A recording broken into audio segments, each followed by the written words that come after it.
Welcome to ArableAware, the very first podcast from Adama Agricultural Solutions UK.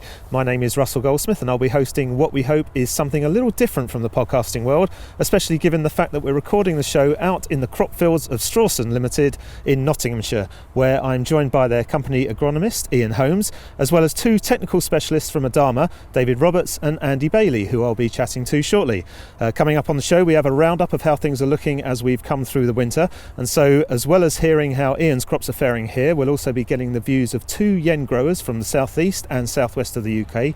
Plus we have an exclusive interview with someone who in a very short space of time has become a bit of a celebrity in the farming world because of his own podcast series, and that's Will Evans, host of Rock and Roll Farming, who I spoke to earlier this week along with Adama UK's marketing director Ali Bosher. So a real packed show and hopefully something a little different for you to listen to. However, we're also keen to know what you think of this podcast as you listen along, as we're aiming to develop this series based on what you guys want to hear. So please do share your feedback with us either via social media using the hashtag ArableAware or getting in touch with us directly via the website or on email, and I'll give all those details out at the end of the show. But in the meantime, let me welcome my guests Ian, David and Andy. Ian, first time on a podcast for you? Morning, Russell. Yes, it is. First time doing this sort of thing, so it'll be interesting to see how we get on. Good to hear. And Andy and David, how about yourselves? Same Ever done anything like this before? No, same for me, so this should be interesting. Brilliant. Well, we're out standing in the fields now, so I thought we'd take a walk while we chat. Ian, let's come to you first. First of all, thanks so much again for letting us record the show here at Strawson's. No problem. Do you want to tell us a little bit about the farm and what you're growing here? Okay, so the Strawson Limited business is based in Nottinghamshire. We farm in several counties around the UK, from East Anglia, Suffolk and Norfolk, Lincolnshire, Nottinghamshire, and then we also grow some carrots up in Scotland as well.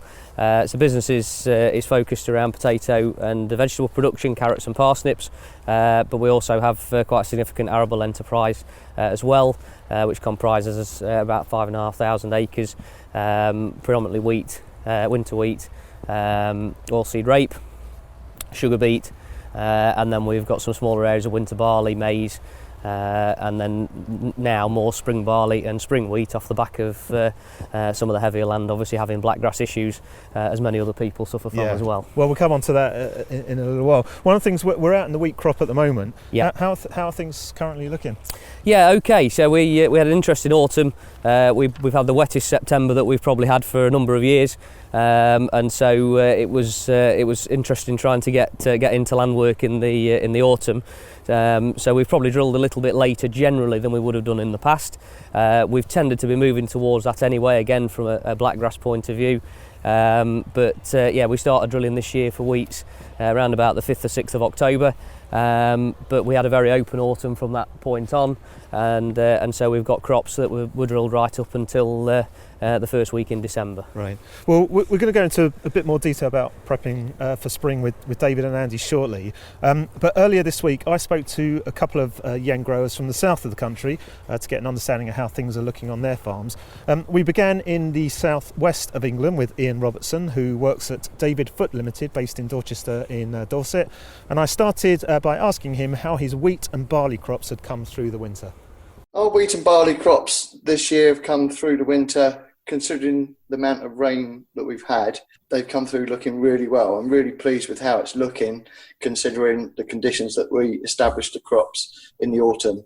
We basically normally we're min-till, but this year we had to revert back to a plough and harrow combination to actually get probably about 50% of our wheat into the ground.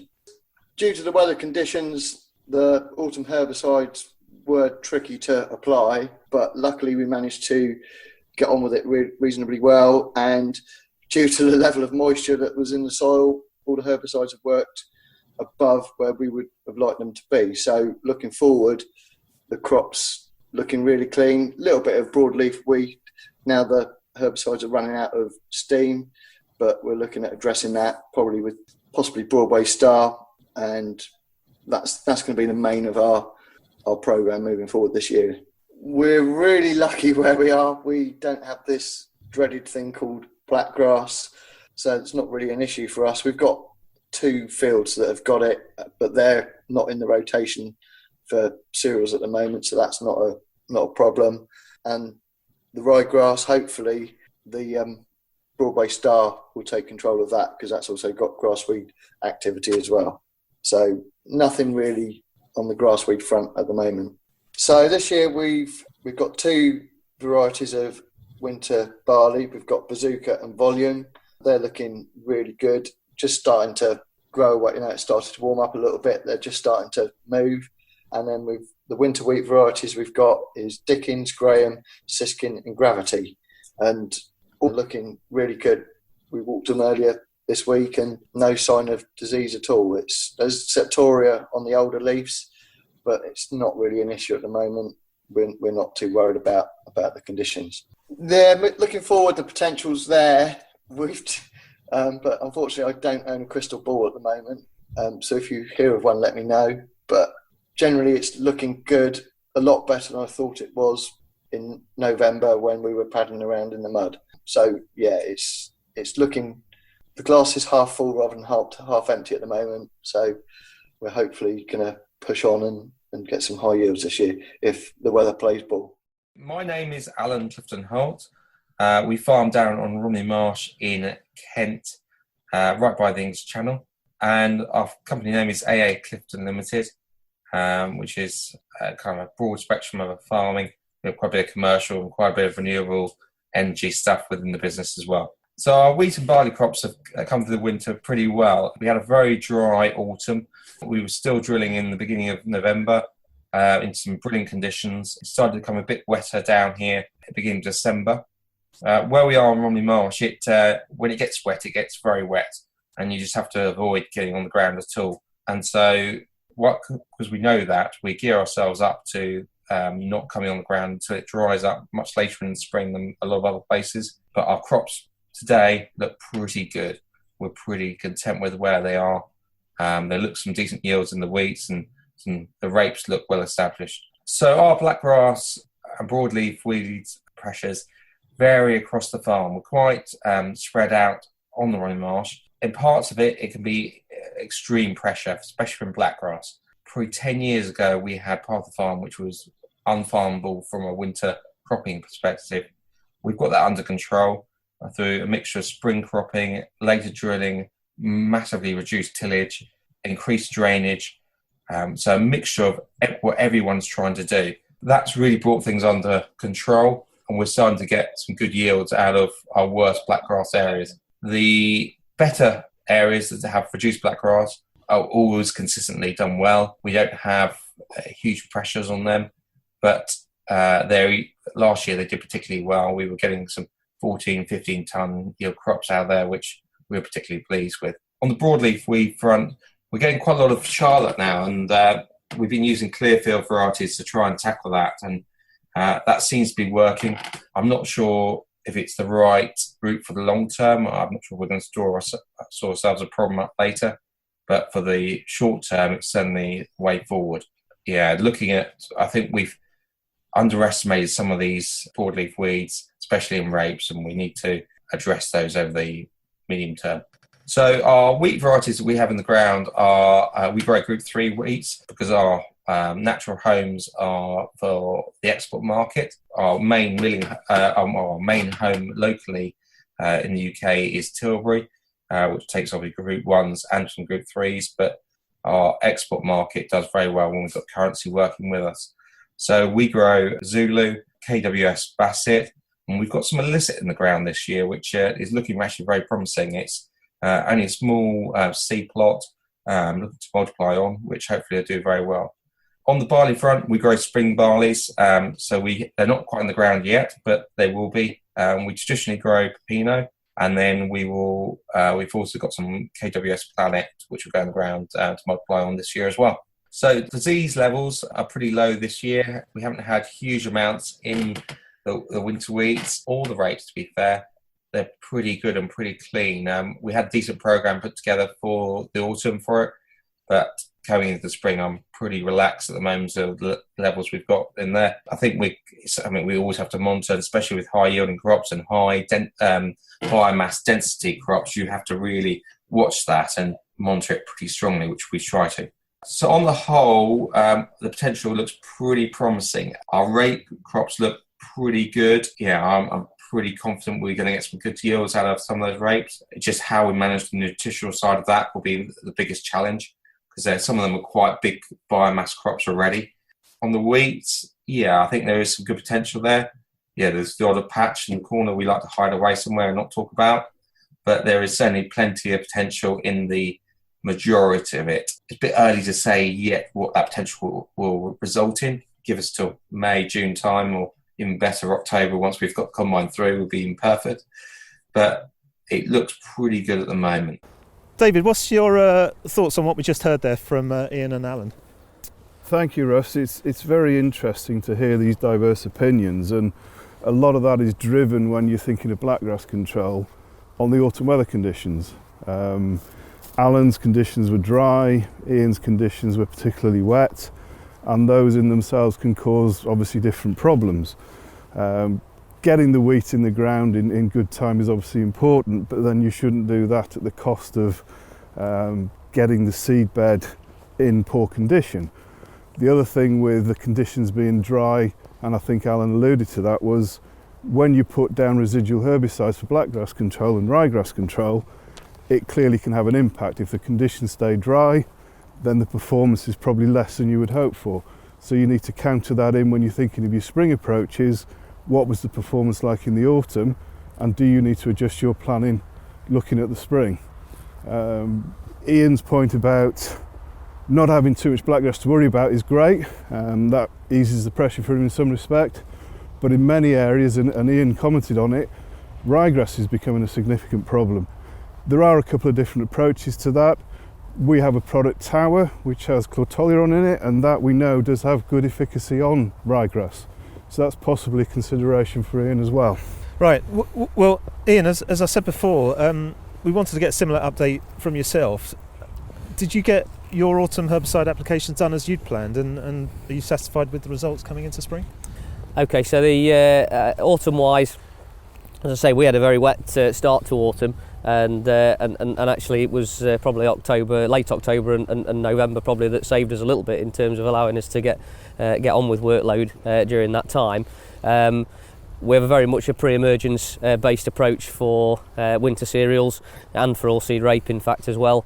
Obviously having plenty of moisture about certainly seems to have helped the efficacy of those products in the autumn. A lot of our heavier land does suffer from blackgrass, and on the worst land we're also trying to put Avadex into there where we think it's necessary to try and help the residual blackgrass control as well. So thankfully we managed to get all those applications made. It got a little bit touch and go with one or two fields in terms of the timings of those after drilling, just with rain events, but overall pleased with the work we managed to get done with that. And overall things are looking reasonably well going into the spring. Excellent. And could you go into which wheat varieties and barley varieties you've got in the ground here? Okay, so yes, winter wheats we have made an approach over the last couple of years of trying to move to more disease resistant varieties. So we're now growing quite a bit of a variety called KWS Siskin and also a variety called Graham, which have better septoria triticide scores. We're still growing a reasonable amount of both Reflection and Santiago, which although they are more disease susceptible, have turned out some very good yields for us in the last couple of seasons, and so we've stuck with those varieties. But we are trying to move in a direction that means we're taking a little bit of pressure off the fungicide programme overall by having a bit more genetic resistance in the varieties. Okay. Well, I know one of the key topics that Andy is keen to discuss is your approach to T0 and whether that's tailored by variety. Andy, I'll come to you in a second on this, but Ian, can you talk us through that as well? Yeah, so as I said earlier on, part of the approach is to try and move to varieties which have got a little bit higher inherent genetic resistance, and hopefully that allows us to tailor the fungicide programs a little bit more by variety. So the likes of Siskin and Graham, which we're not seeing as particularly high risk varieties for rust, and obviously have better septoria scores as well. Then the T0 on those, I still like to get the T0 on because we've got a big area to cover, and it does take a little bit of pressure then off the timing of the T1 application if we can get that first spray on. So it's really based around the multi-site product at that point in time, probably chlorothalonil. And for the more susceptible varieties, for reflection, which we know has an inherently high risk to rust, to yellow rust, then I'm tending to use a strobe and chlorothalonil approach at T0 for that variety. And for the Santiago, which is again much more susceptible to septoria, then again we're focusing on the multi-site and either including a triazole with that or possibly the strobe chlorothalonil approach for the T0, and then making sure the T1 is very robust off the back of that. Right. Andy, let's bring you into the podcast now. What have you got to add to what Ian's just talked through there? Yeah, interesting what Ian's saying. It's all very much in line with my thoughts. One thing just to add, Ian talked a bit about drilling times, and he's also noted that he's grown a variety which is reasonably susceptible to septoria, being Santiago, and I think drilling Santiago a little bit later, that does have a benefit in terms of septoria, because the later you drill, then you're less likely to carry over as much infection into the spring, which is quite a useful knock-on effect in terms of cultural control from slightly later drilling. In terms of T0, absolutely, echo what Ian's been saying there. Using a multi-site where septoria is the driver, then you don't have any issues with selecting. We have a number of problems with resistance with some chemistry, but with multi-sites you don't exert selection pressure when you use them. They're very good contact protectants, and when applied early they work very well. There's quite a debate at the moment as to whether T0s are justified or not. There's quite a bit of commentary around where some people think they are, some people think they aren't. But it's interesting to hear what Ian says here. He's got a big area to cover, he's got a lot of workload, and very much to have a T0 in place, particularly on these varieties with a septoria threat, it does introduce a little bit of flexibility in there, just in case you have pressure on at T1 and there might be a little bit of slippage on timing. It gives you that insurance that you've laid something down. Of course, Ian's also said that where rust is an issue, particularly in the reflection, then absolutely strobe's a good way to go, because again we're relieving that selection pressure of just using an azole just because it's routine to use an azole. We like to reduce the number of azoles now in programs to take a bit of selection pressure off for septoria resistance. And so using a strobe, really good idea there. I guess if you've got active rust in there in your reflection at T0, if you were in that situation, you probably may have to grab for the triazole to just knock it out. Would that be your no, approach? that's definitely here? right, Andy. And last year we did see yellow rust in reflection in the early sort of part of, late part of March.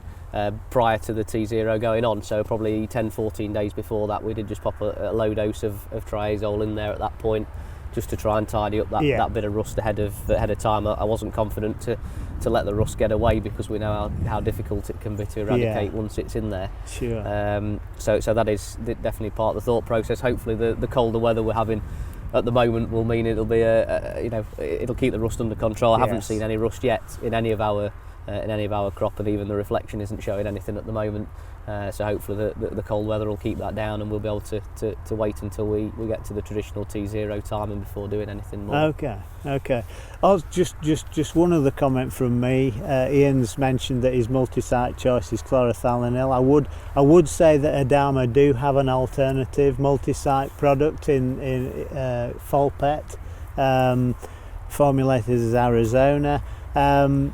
This is another multi-site contact protectant, and one thing I would say about it when it's used in a rust situation it does have the benefit of not interfering with the uptake of systemic partner products, such as an azole, so it can have a real benefit there in a rust situation. So we've used Folpet at times, particularly on the reflection where we know we've got a rust issue. Obviously on the varieties that have got more septoria resistance, in theory we ought to probably be leaving the T0 out of those varieties. If you listen to some of the discussion at the moment about yield responses, we've talked about the effective T0 yield responses already. I think because we want to maintain the resistance scores we've got in some of those varieties as well, we don't want to overexpose the resistance of the variety either, so hence we want to try and still put the T0 in there to just mitigate against any issues later on with the T1 timing. But certainly on the reflection, that is an area where we have looked at Folpet to apply that for the additional rust control that could bring. Okay, good stuff. Well, we'll carry on our chat with Ian, David and Andy shortly, as I want to ask them about their views on ALS-resistant broadleaf weeds. But before we do that, as I mentioned at the top of the show, we're clearly not the first people to attempt to put a podcast together for the farming community. Will Evans is a farmer in Wrexham, North Wales, and he is the host of Rock and Roll Farming. And I caught up with Will earlier this week online, together with Adama UK's marketing director, Ali Bosher. And I began our interview by asking Will why he started the Rock and Roll Farming podcast. Well, I listen to a lot of podcasts. I have been for a number of years, and then but not really farming stuff. It was mostly sport, history, general knowledge sort of things. And then I started listening to the BBC Farming Today podcast mainly because I'm not a dairy farmer. I'm not up early enough in the morning to listen to it. And then I found some farming ones in America and Canada. I started listening to them. I thought they were great. Contacted a guy called Rob Sharkey, who does one in America, the Shark Farmer podcast, and told him what I thought he was doing was great. And then I thought, well, I wonder if I could have a crack at this myself, because there isn't one here. And of course, sort of self-doubt. You think, oh no, I probably couldn't do that. What do I know about computers? And I was going to say, have you ever done anything like creating a podcast or video before then? Nothing at all. Literally nothing. I know my way around a spreadsheet, and I have a very sort of mediocre blog, but that's about it. So I've never done any kind of creative project. So I did whatever you do these days and jumped on YouTube, watched lots of annoying American teenagers telling you how to do podcasts, and went from there really. And I tell you the truth, I didn't give it a huge amount of thought. I can't say that I gave it hours and hours months and months of thought. I kind of had the idea and made it happen quite quickly. Did you intend it to be as big as it is? No, I had no idea that it would ever really get out of the social media bubble, weird place that it is. I was amazed that people started asking me for magazine interviews and things like that.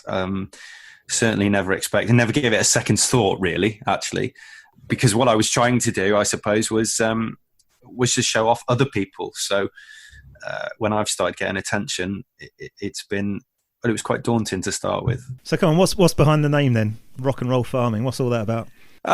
Well, I did a brainstorming session with my wife one night over a bottle of wine, and we came Always up with the best way to brainstorm. Well, that's right, and it makes you a bit more creative, doesn't it? And so I came up with a few things, but some of them, they were a bit uninspiring, really, sort of meet the food producers and things like that. And I tried to sort of think, well, if I was browsing on iTunes or somewhere, I want something that I would notice and think, oh, what's that about? So I went with something deliberately a bit like you wouldn't necessarily put rock and roll and farming together, but I'm a big music fan, and I thought, well, I'll try and make it as cool as I can, and it went from there, really. So for the benefit of our listeners who haven't heard one of your episodes yet, then can you go and tell us about the show then? Well, it's about people, and that's what I'm interested in. I've always been a people person. I'm a big history geek, so I'm always interested in people's stories, where they've come from, things like that. And inevitably with farming, there's a story behind what they're doing. It's not the kind of average lifestyle farming. So, either some eccentric great uncle with a story left on the farm, or even if it's a first generation farmer who's just got into it because it's what they love and they what they want to do, there is always an interesting story. And what I try to do is to speak to them for an hour, get them talking about their farm, their lives, experiences they've had, challenges they've faced along the way.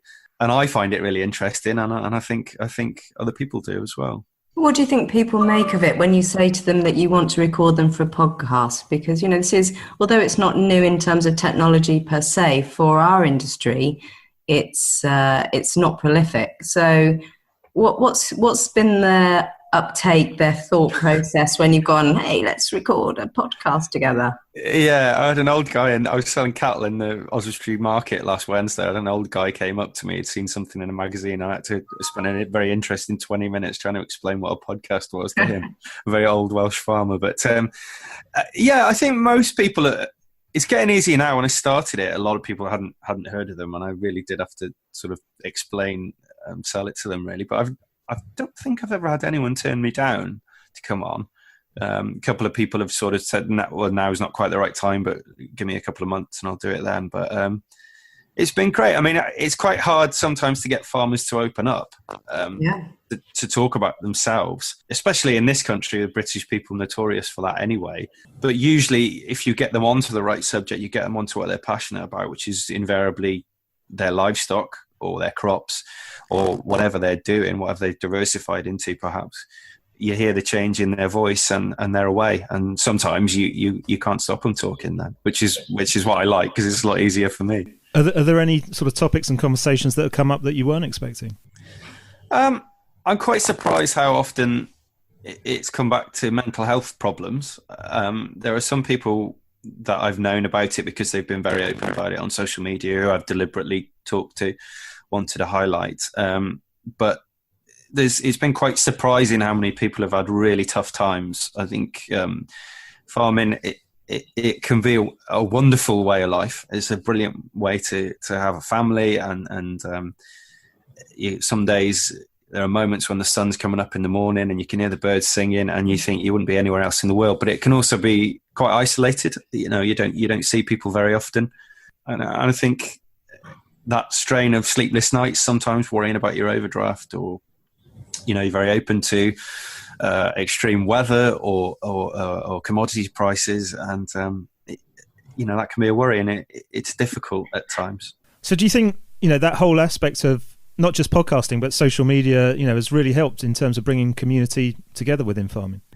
Yeah, absolutely. I think as a farmer you can go, I mean, I've got a wife and 4 children, and I work with my parents. I'm very fortunate. I see them all every day. But I think there are a lot of people out there who would go weeks without getting off the farm, not seeing people.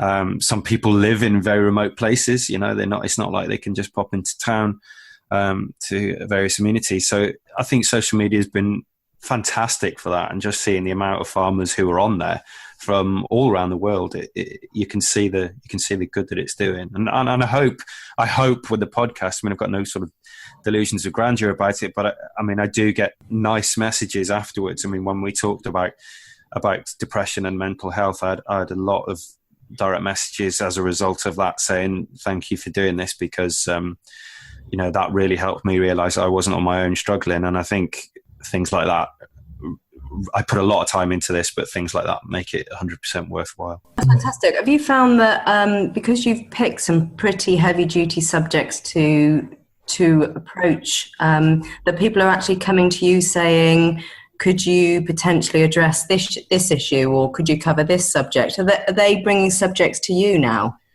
Yes, I have started getting people coming to me asking for interviews, which is quite surreal. Like me. Yeah, I do. I have sort of a few friends in a WhatsApp group who ask them for feedback, who listen to the podcast, and they give me some quite good suggestions, and they've very often suggested people to interview or subjects to cover, because it's easy to miss things, easy to miss people. There's a lot of people out there doing some amazing things, or have got really, really interesting stories and it's easy to miss them. So yeah, I'm always open to suggestions. I mean, even if you come into contact with people, Ali, give me a shout. Yeah. Ali, just out of interest, where did you hear about Will Show? So at Adama, we spend quite a lot of time working on our digital approach to the industry, because we're quite a small team. to get the impact and the penetration of our message out to the wider audience, we have to think of innovative ways. So it came up to we first became aware of Will when he got his big prize at the British Farming Awards in 2017 for the Digital Award, which we had sponsored the previous year. So that certainly put him right in front of us. But then when we found out that he was getting 1,000 weekly downloads, that really triggered our attention. So we thought, we really need to get in touch with Will and really understand what he was doing. We spent quite a lot of time last year looking at a new approach for us in terms of webinars and videos. But it became really apparent very quickly that, yes, we had an audience that wanted to watch our messages, but a lot of guys were on the move. And so video watching while driving the car isn't something we would wholly support. So it became really clear that we needed to do an audio version of our message in a podcast type way, but we really didn't know where to start, how to start, what the tips were. So once we found that Will had the Rock and Roll Farming podcast, we thought we'd give him a bell and see if we could catch up and find out how to do it properly. Still all his ideas. Yeah, absolutely. Copy paste. Now, this interview that we're doing now came about as a result of you guys meeting at the recent Oxford Farming Conference. How was that, Will? It was fantastic. I can't really speak highly enough of it. I'd never been before. I was asked to go as as an emerging leader scholar. I was honoured to be asked, and fantastic, brilliant group of people I was with, whom we've kept in contact with, and I think we're meeting up again in the spring. But yeah, it was a hell of an experience. Just sort of being there in those surroundings, Oxford University buildings. I can assure you that I never thought I'd be striding the corridors of Oxford University. A bit different to Harper Adams, but it was superb, and the calibre of the speakers there, and just the people you met. I mean, I met Ali there, and loads of fantastic people. It was huge amount out of it, and anyone who's ever thinking about going, I highly recommend it. Ali, what did you think of the experience? This was my first year of attending as well. We sponsored it for 2 years in a row. The first year we sponsored the Innovation Award, but this year we sponsored the app for the event, and I couldn't agree with Will more. The speakers that were there were fantastic. The range of subjects that were broached were forward-thinking, modern, really taking agriculture into a different era, really. The title of the conference was Embracing Change, and I think every single speaker that went on stage really embraced change and just really shows the potential of the industry that we're in with the quality of speakers that were there, but also the audience. There was so much interaction, questioning, discussion afterwards that it just really shows where this industry can go and what the potential is. Brilliant. So for me, it was a great success. Excellent. Well, listen. Let's get back to the rock and roll farming. What I wanted to do is just understand a little bit more about the host of the show. So come on, Will, tell us. You're a third generation farmer, is that right? Well, third generation on this farm. My grandfather came here in 1950, but going back, I think family had been farming in the Wrexham area as far back as we've traced, so early 1700. Oh, really? Wow. Yeah, though it gets difficult to trace ancestry with a surname like Evans. Yeah, pretty much every branch of my family are in farming in some way or another. So, all my grandparents were farmers and great-grandparents. So, it's an industry that means a lot to me. I'm very involved and have been since I was a kid, really. For lots of friends and neighbours who are farming, obviously, I'm very passionate about it. So, one of the reasons why I wanted to start the podcast was because of that, really, almost as a celebration of the people involved. But it's, I do it at night. I've got four small daughters. I do it at night after they're tucked up in bed in the spare bedroom, and hope that none of them barge in, or and my broadband connection holds up. Yeah, and I just have a massive amount of fun with it, really. Well, how did you get your number of followings? How did you get these people that tune into you and listen on this weekly basis? I I asked myself the same question, really. I don't know. I've just been at the NFU conference and I had people asking me for selfies and things like that. So it's absolutely Famous. You're a celebrity now. absolutely surreal. But I mean, I guess I've had a lot of help from friends on social media and things, just listening and then retweeting and encouraging other people to listen. I got quite a big listenership in the States and Canada. I think they quite enjoy listening over there just because it's something different. You know, it's obviously farming over here is really quite different than farming out there, especially in the sort of prairies, places like that. Yeah, I've promoted it on social media as much as I can, and it's very, very useful for that. People will say comments about the podcast. I can retweet it and things like that, and for that it's been great. But I'm continually amazed at the nice comments I get and the support I get from people who listen every week. Brilliant. You're obviously meeting a need. Yeah, I mean, I guess there is a gap in the market there for podcasts. I think more and more people, if you get onto the podcast forums, I don't know if you've ever been on any, Russ, but they can be make the Big Bang Theory crew look rock and roll, but they reckon that we're sort of 2 years behind the US in terms of podcast listenership. But they've got huge potential. I get people listening on tractors, in milking parlours, in lambing sheds, things like that. So I mean, it is certainly growing. I think there's a potential all over new media really for farming things. I mean, I think it's crying out for a YouTube channel, someone who could do that, get a really good vlog out there, and because things like Countryfile aren't really aimed at farmers, so there's a massive gap in the market there for someone, and I think it's just a good thing for the industry, really. Well, that leads me. My next question was going to be, what's the future for rock and roll farming then? I mean, can you see it expanding beyond what you're doing at the moment? I wouldn't want to do. Mentioning that, I wouldn't want to do vlogs on a YouTube channel because I'm far more comfortable behind my microphone than I am in front of a camera. But I would support anyone who did. But I think the future is I obviously want to grow it. I think maybe at some point I'll have to freshen it up a bit in some way. Maybe perhaps bring in a co-host, things like that. I interviewed Guy Smith, the new deputy president of the NFU, week before last, and that was face to face, and I found that much easier interviewing someone face to face than via a telephone line. So I think I would like to get out on farms and interview people, but clearly that's not easy with a busy farm and family life and things. But I think that would be a natural progression for it. Yes. The NFU Cymru, who are a huge support for me, and they've sponsored the podcast, and that has enabled me to cover my costs and then get a website up and running where I can put more info on the guests and sponsors and things like that. So, nice. I mean, that's been a big step forward for me. Okay, so finally, where can the listeners to our new podcast go and download your show then? Well, it's available on all good podcast apps, Apple Podcasts. It's on the website, rockandrollfarming.com. Or you can follow me on Twitter at Will Penry Evans, and there will be a link on there, rockandrollfarming.libsyn.com. Yeah, Google it, you'll find it. It's Rock and Roll Farming, and if you like it, and if you do listen, or if you think I can do anything better, give me a shout and let me know. That's great. Will, thanks very much for joining the show. Thanks also for pioneering podcasting for the farming community. Ali, cheers for joining us as well. Any final thoughts from you?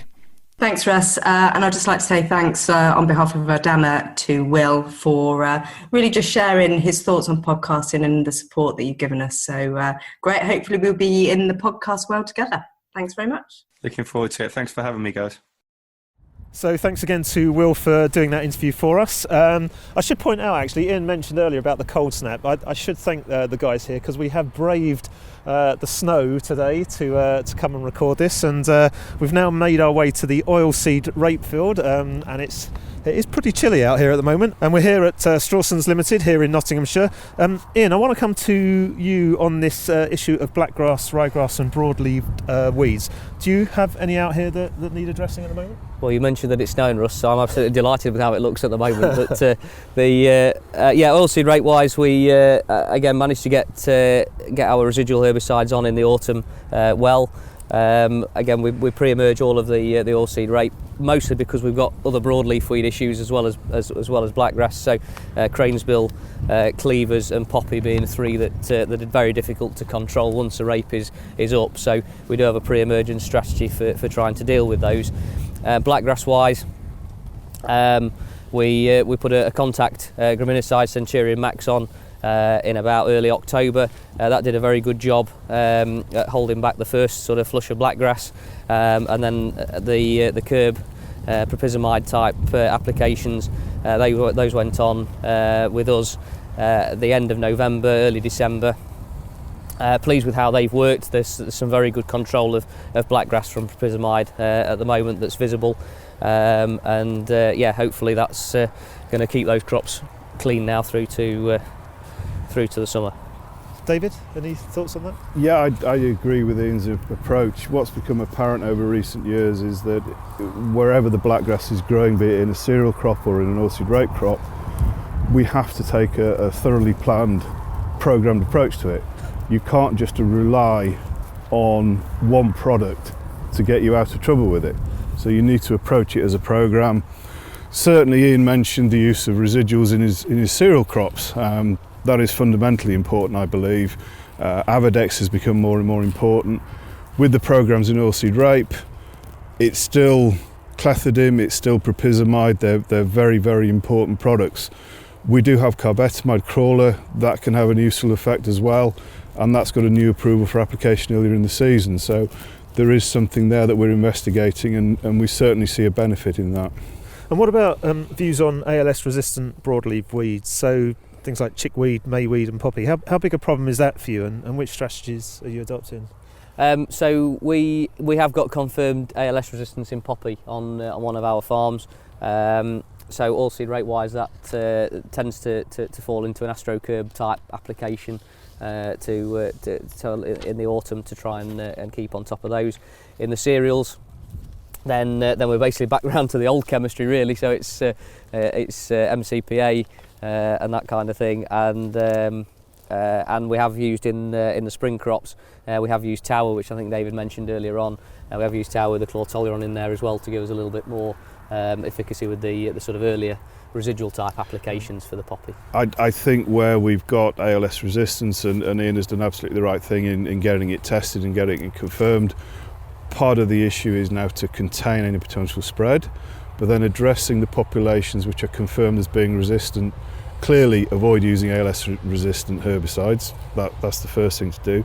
There are other options. The mixture of propizamide and aminopyrrolide being referred to astrocurb, very good activity on poppy and oilseed rape, but we shouldn't rely on attacking it in one part of the rotation. We have other options in the cereal part of the rotation. The older chemistry such as MCPA, which Ian has used, even mixes of fluroxypyfluorazulam. There's a product called Cleve, there's Styrone XL out in the market. They can be very useful as well, and we do know that Tower has very good efficacy on all the ALS resistant all the ALS resistant weeds, chickweed, mayweed, and in Ian's case poppy. Excellent. Well, this is all really good information, but we're almost out of time on this first episode. We're recording this at the end of February, as we allegedly head into early spring. Although, as we mentioned, we're in the snow at the moment, but hopefully that will come through soon. So I just wanted to finish by asking all of you for any of your sort of final tips and recommendations that you wanted to share with our listeners for this time of year. So, Ian, let's come to you on that. Okay, so perhaps not necessarily a tip, but one of the things that's dominated my thoughts at the moment is around nitrogen applications. We haven't done anything up to this point at the moment because of the weather conditions that we've experienced. We're all liquid fertiliser applications, so just bearing in mind the time periods from frost to application and the potential for damage, scorch damage on crops for liquid fertiliser applications. But I tend to like to get our fertiliser on relatively early to all crops, second weeks, first weeks, and rapes, and to give them plenty of opportunity to develop and grow from there. So that's a large part of my thought process now is when we're going to be able to get started with nitrogen applications on all crops. Okay, Andy, anything from you? I think for me, need to be giving crops the best start in terms of laying down disease control. where you're in septoria situations, make sure you keep ahead of that disease, but also very relevant for rust as well. And that can start at T0, obviously depending on variety. Challenge every fungicide input. It might not be needed at T0 if you've got some high varietal resistance, but then again, understand your variety, look at your disease levels, and lay down the appropriate protection. Brilliant. And David, final word from yourself? For me, it's planning again. It's looking at weed populations. So we've got the winter crops, which are coming out of winter. They were drilled in the autumn. You need to map where the weeds are, which species they are, and plan approaches for those. Watch out for spring germinating wild oats, for example. For spring cereals, and Alan mentioned this has been a very powerful tool in getting on top of blackgrass control. Then make sure you get good seed beds for those spring crops, and don't forget to get a residual pre-emergence herbicide on with activity on the blackgrass. There's no point in going to spring cropping and then falling down on the herbicide programme. Excellent. That's all brilliant stuff. That's it for this first episode of ArableAware. We hope you've enjoyed listening. And once again, thanks to David Roberts and Andy Bailey of Adama for joining me here. And of course, a huge thanks to Strawson's Ian Holmes for letting us descend en masse to his farm to record the show. Don't forget you can subscribe for updates and automatic downloads of this podcast by going to ukinformation-hub.adama.com/ArableAware. So that's a bit of a long one, that. So I'll say that again. It's uk.information-hub.adama.com/ArableAware, although I think if you just go to adama.com and search for ArableAware, you should find it anyway. But we'll be uploading supporting show notes and links to various bits of information we've discussed. Plus also you can subscribe to the show on various different podcast platforms such as Libsyn, so that's Libsyn, and one of the popular ones obviously iTunes. So just search for ArableAware and you should find us there as well. And if you do, please do give us a positive rating and review, because that helps us to climb the podcast charts. As I mentioned at the top of the show, if you've got anything you want to comment on or want us to cover off in future episodes, then the Adama team would love to hear from you. So just drop us a note either on the Hub, our Facebook page, or via Twitter using @AdamaUK_, or simply email us at ukinquiries@adama.com. So plenty of ways to get in touch with the team. But for now, thanks for listening and goodbye.